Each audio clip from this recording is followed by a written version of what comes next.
All right, guys, Brent0331 here, and I got my good buddy John. You might recognize him from Alpha Charlie Concepts. That is his YouTube channel. He's also the owner of UW Gear. They make high-quality chest rigs and other associated warfighter equipment. So be sure to check out not only his YouTube channel, but his website. Today, guys, in this video, I just want to kind of kick around what is a designated marksman. We'll be talking from like a military perspective as well as an armed prepared citizen perspective, because I know the vast majority of you that are watching are coming from that angle of life, right? And you know, a designated marksman, in my opinion, and I'm sure John's the same way, very applicable in both a military role as well as armed prepared citizen role. So I just wanted to talk some, hey, roles and responsibilities, some considerations for setting up a DMR rifle, and things of that nature. So, John, I'll kick it over to you real quick. Just kind of introduce yourself.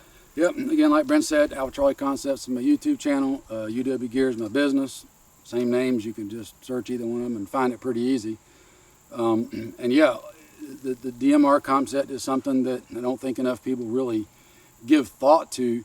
And from a military aspect, but also an armed prepared citizen aspect, there are some crossover things that are applicable, but then there's also some differences as well that each role brings to the table. So you got to kind of look at it from both angles and then set it up, you know, for your situation. Because again, like I said, there are some differences between the two, but there are similarities. Yeah.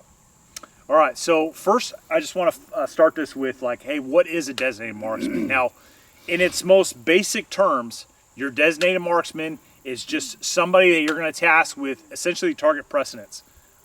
Hey, you are going to take out crew serve weapons, officers, you know, and any other person, RTOs, or any other person in any type of what looks like a leadership role. That's your order of target precedence. So when you're scanning the battlefield and you're seeing that grunt with his fixed bayonet and he's fire team rushing, and then right next to him you see a dude with a little whip antenna sticking out of his pack, who, as a designated marksman, are you going to engage first? Well, that's what your job is going to be, right?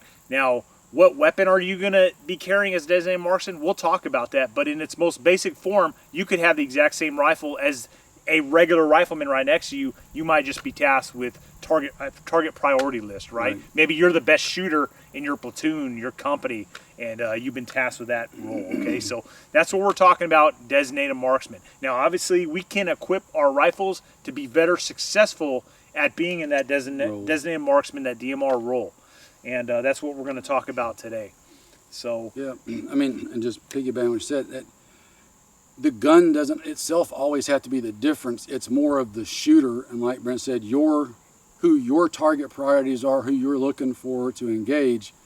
And then there are sometimes it can be the same weapon, but you might have a slightly different optic setup or something. There's little variation. Like I said, we can get into all those details, but I think people sometimes get wrapped in the head that a designated marksman is supposed to be the same as like a sniper or something. Yeah, and they're not. It's a different role.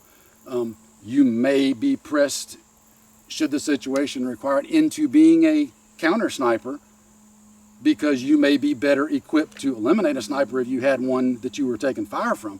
But again, that's more of a job duty and role than it is necessarily a weapon duty, like you said.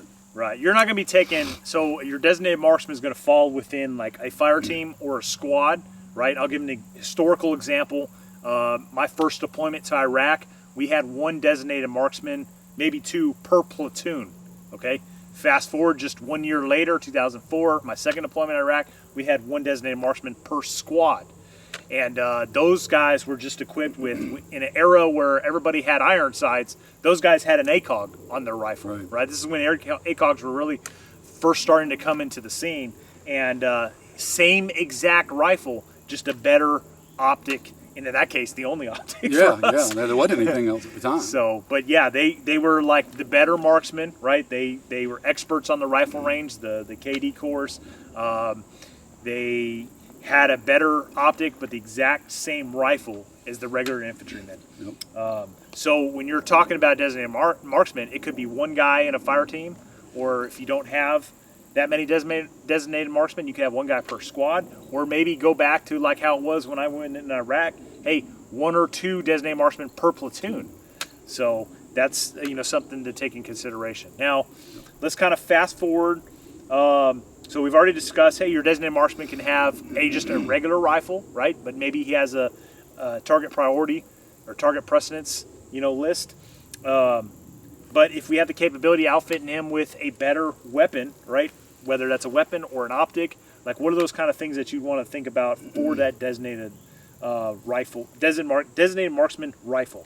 Right. So, John, I know you have one in your hands right here.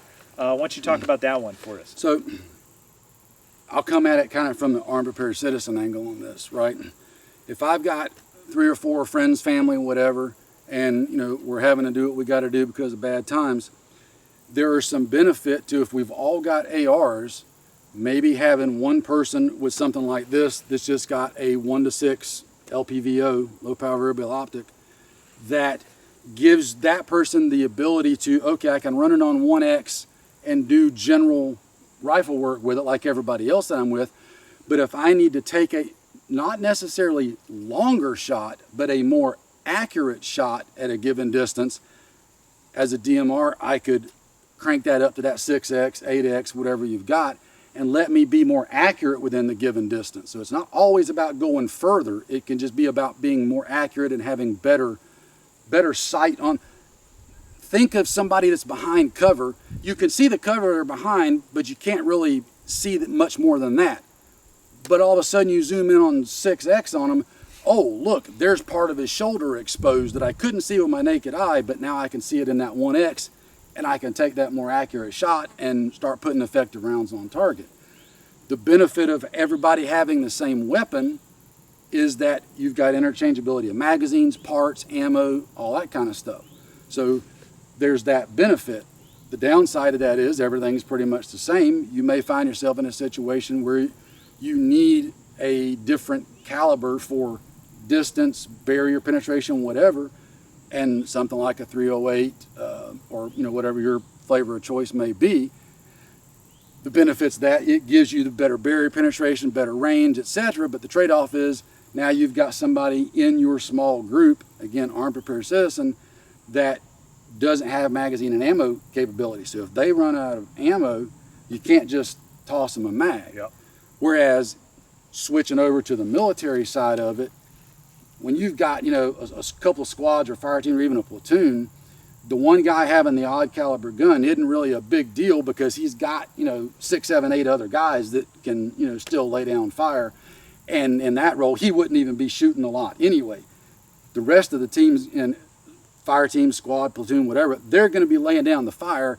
That DMR is going to be holding fire and searching for, like Brent said, those specific targets that he wants to take out and eliminate. So again, not a sniper in the sense of what a sniper would actually do, but I think Brent really nailed it. It's target priority for that individual in the unit, that he's got specific people he's going to go after.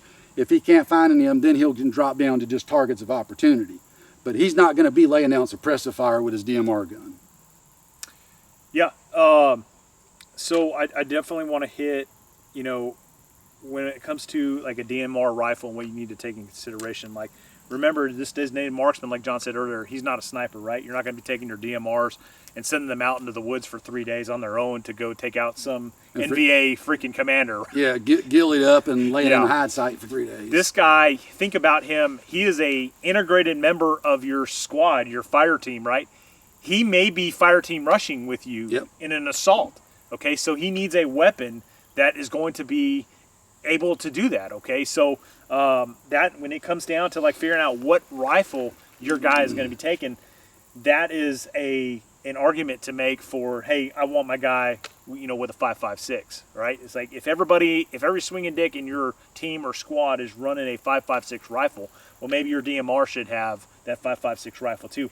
Oh, but I would add, in an era of everybody has optics, I think about during the GWAT, and everybody wanted an M4, right? Everybody wanted an M4 because it was lightweight and everything else. Well, I don't necessarily think a DMR should have an M4, right? You're sacrificing something for that weight.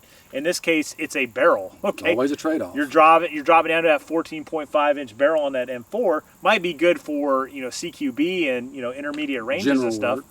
But hey, if I have if I had that DMR, I want that guy with that 20-inch freaking, rifle to get all that max velocity out of that. All the velocity, all the trajectory, all the things. Yes. So in that retrospect, like, hey, this guy with an M16A4, with the other riflemen having M4s, he could absolutely maneuver and fire team rush. Hey, the Marines use the M16A4 for a very long time as its frontline infantry weapon. Yep. So take that in consideration. Like if all your guys are running, short barreled rifles, and again, I'm talking about, our prepared citizen at this point.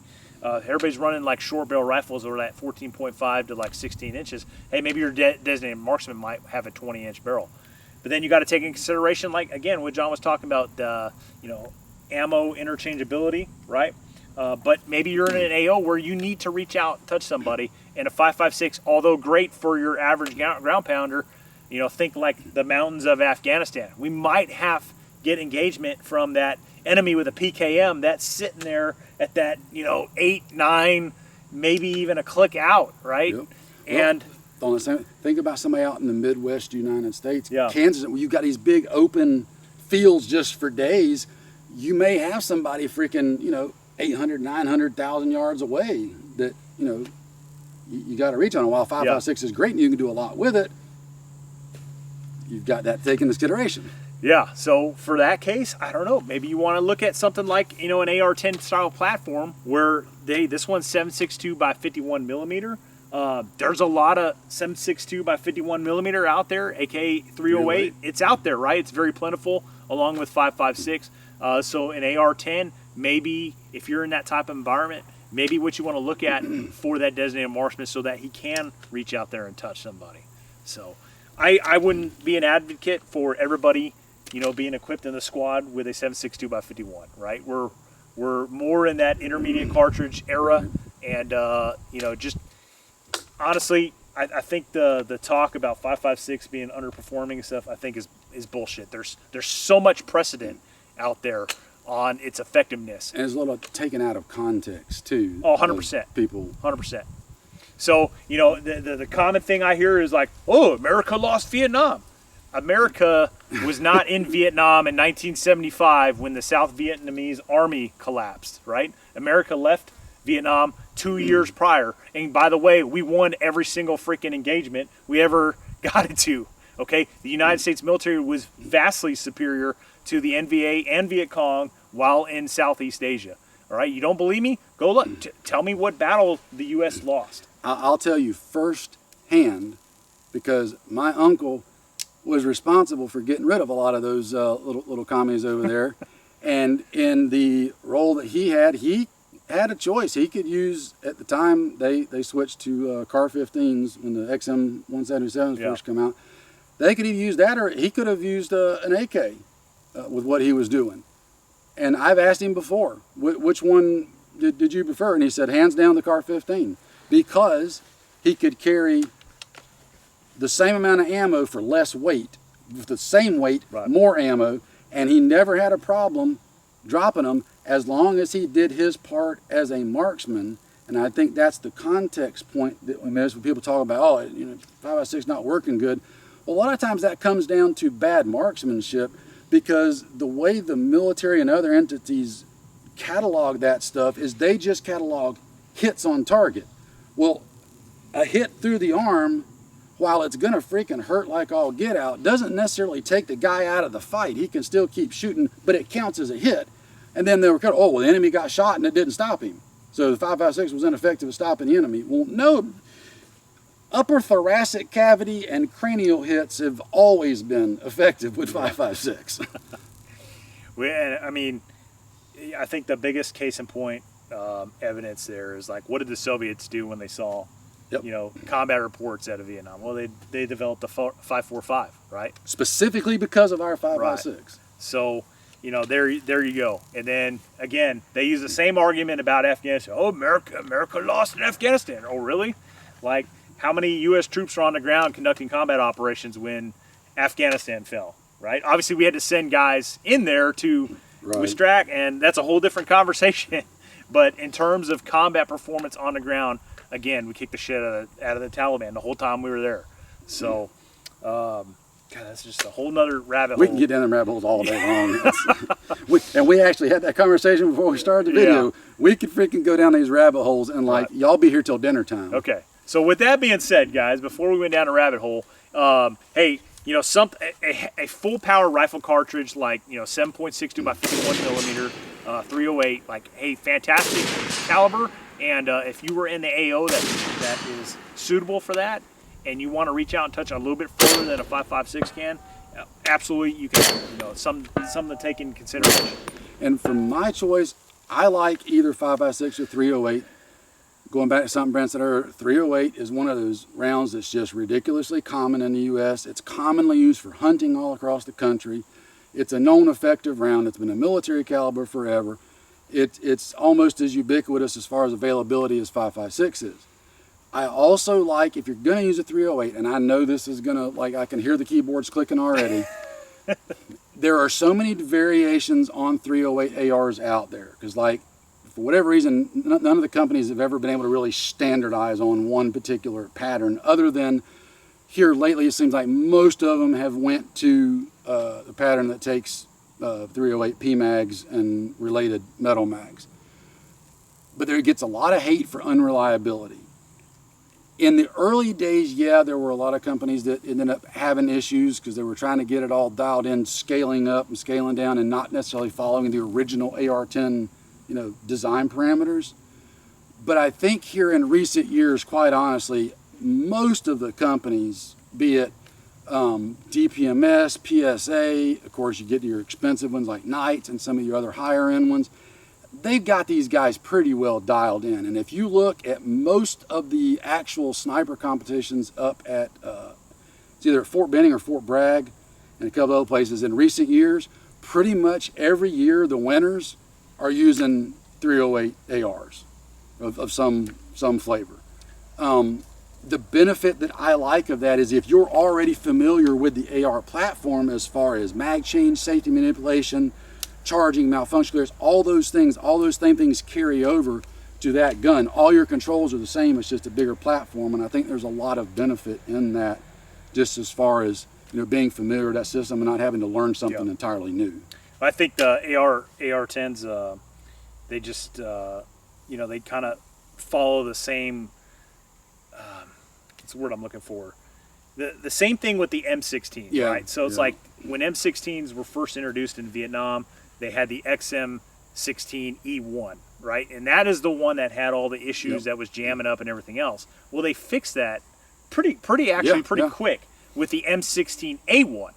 A1 is a fantastic rifle. Did not have all those initial issues that the M16E1 had, but yet the M16 for years, still probably to this day, you know, you hear people talking about, oh, it jammed and made of plastic and all this other stuff. It's like, I don't think you hear one bad thing happen about something and 500 good things. The only thing you ever hear about down the road is the one bad thing, never the 500 good things. So that's kind of what's going on with, you know, AR-10s is, you know, in the early days they had those issues, but now I think, you know, this is just a Palmetto State Armory AR-10. We're fixing to shoot this, and I think they, for the most part, fixed all those kinks that were in the original type rifles. So what else we got? No, as like I said, for the DMR role, I mean, there's a lot of ways you can employ this. I mean, you know, we've got LPVOs on both of these, but I mean, there's newer stuff out now, and you know, I'm a big fan of Primary Arms, but there's also some other companies that are starting to get into the game and kind of up the playing field. Your fixed prism scopes, like a 3X prism, the newer compact 5X prisms, there's a lot to be said to those, because if you think about it, like Brent said, for the Marines, their first designated marksmen were the guys with a 4-power ACOG, right? Yeah. Well, you're almost in sense circling back around to that now with these fixed power variable, fixed power prisms in like the 3X and 5X. It gives you that capability. The 3X and 5X are still very capable as a general fighting rifle, but you've got that magnification there already that you don't even have to do anything to dial in on a target, and you're there. And some of the newer reticles, man, you're getting the added ability right there in the reticle, freaking range stuff already. So you know, there's a lot of different ways you can go, and just I want to go back to what you said. think of the DMR, it's a role and a job, not necessarily a specific weapon. Yeah, yeah. So what optic do you think, if you were going to set up from right now a brand new Designated Marksman rifle, what optic would you go for?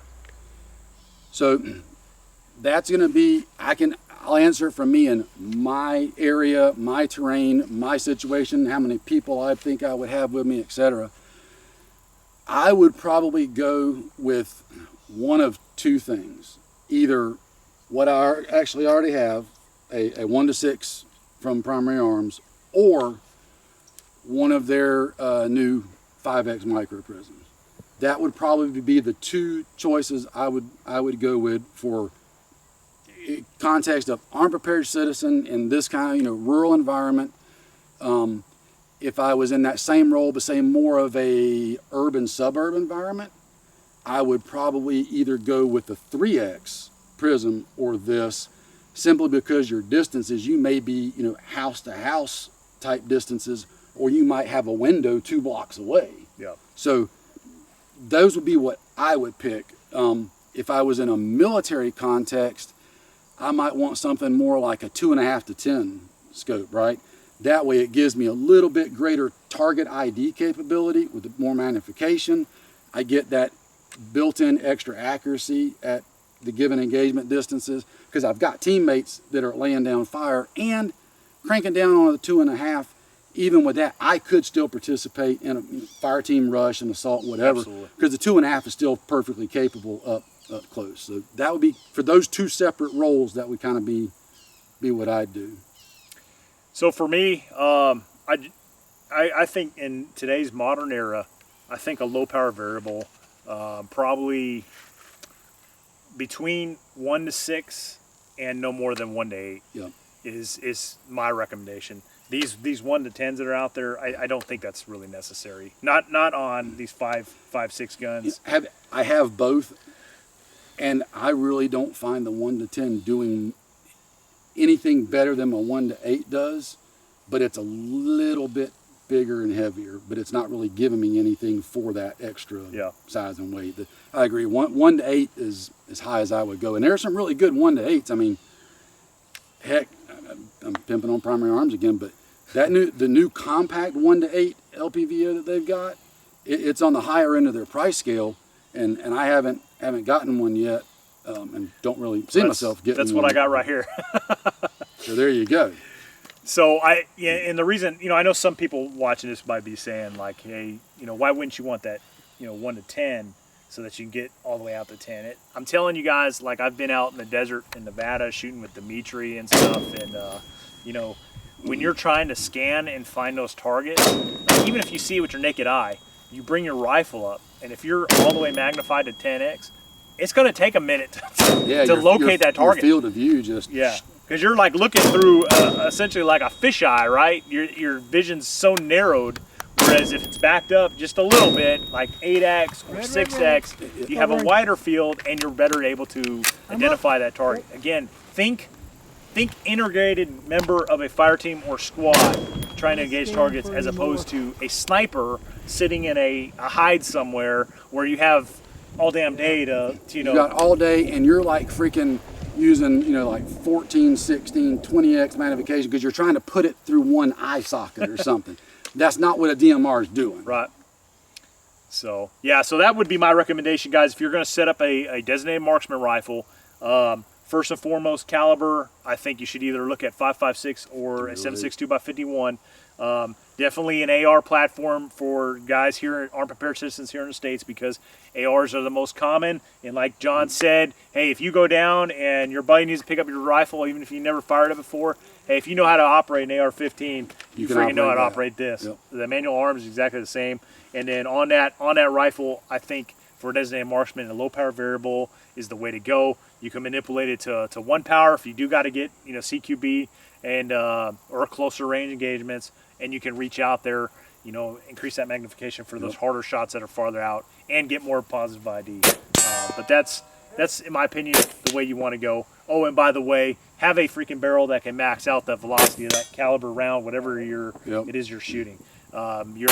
your designated marksman shouldn't necessarily have a 10.5 inch or that 14.5 on an M4. He should have that that longer barrel, whether that's a 16 inch or 20 inch, AR-15. And it's not always so much a ballistics thing as much as it is a trajectory thing. The longer barrel, it increases the velocity of the bullet, which is going to make the bullet have a flatter trajectory in a given engagement distance.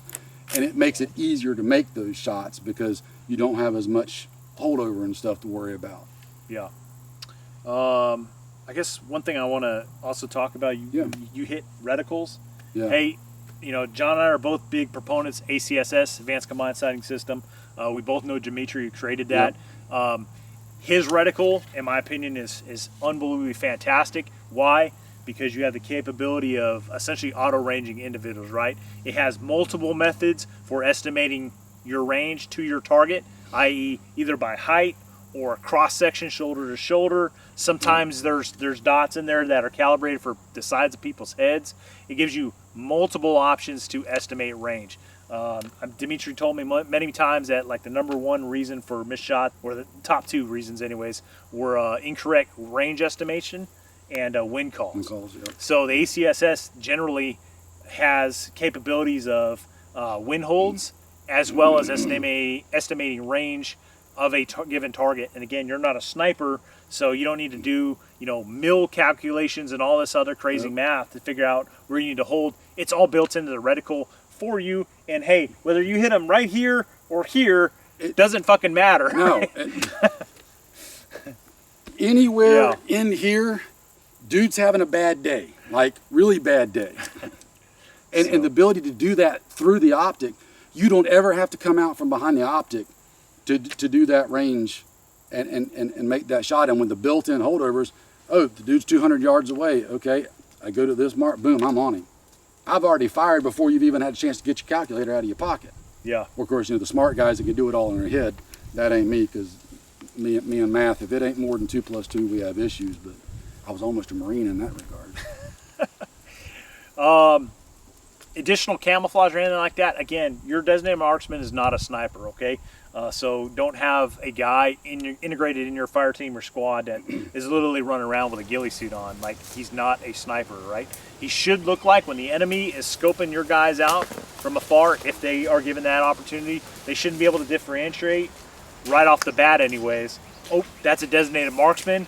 Hey, sniper with our freaking SVD, take that dude out. Because that's exactly what they're going to do. They see a dude with a freaking ghillie top on, automatically in that sniper DMR role on the other guy's end. Oh, yep, the dude with the ghillie, he's at the top of the list. Yeah. Tail him first. You need to look as much the same as you can and make it as hard for the enemy not to focus in on any one given person. I can't tell you guys how many stories I have heard and personal experiences, like during the global war on terrorism, where the enemy differentiated between different units based on certain pieces of gear. In our case, it was the Army was rolling around. There was an Army MP unit at Abu Ghraib prison that had tan Humvees, and ours were like these old beat down 1980s John's era freaking woodland painted camouflage Humvees with like L-shaped iron doors on them, whereas the Army had the space shuttle, really nice up armored Humvees, and they were engaging the Army MP unit over us. Our ragtag Beverly Hillbillies. Yes, because of our aggressiveness, if we took contact, we would turn and engage the enemy and fight through the enemy's the ambush or their engagement. Whereas the Army MP unit, their TTP was, hey, we're gonna push through and then we're gonna break contact. That was all they would do. So the enemy knew that, and it was just as simple as, hey, them at target identifying what vehicle they were looking at, and that's how they were able to differentiate units. So you don't want that to happen, right? You want your DMR to look like he's just a regular Joe mixed in with that squad. Yep. So what other things we got for this?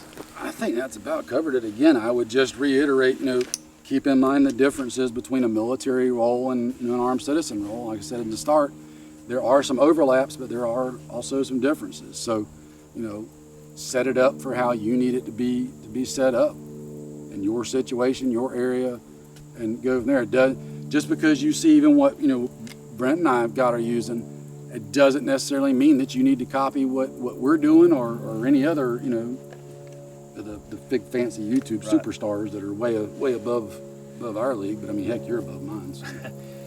So in a military setting, like you might have a designated marksman in one team, and then your two other fire teams will have their automatic riflemen, right?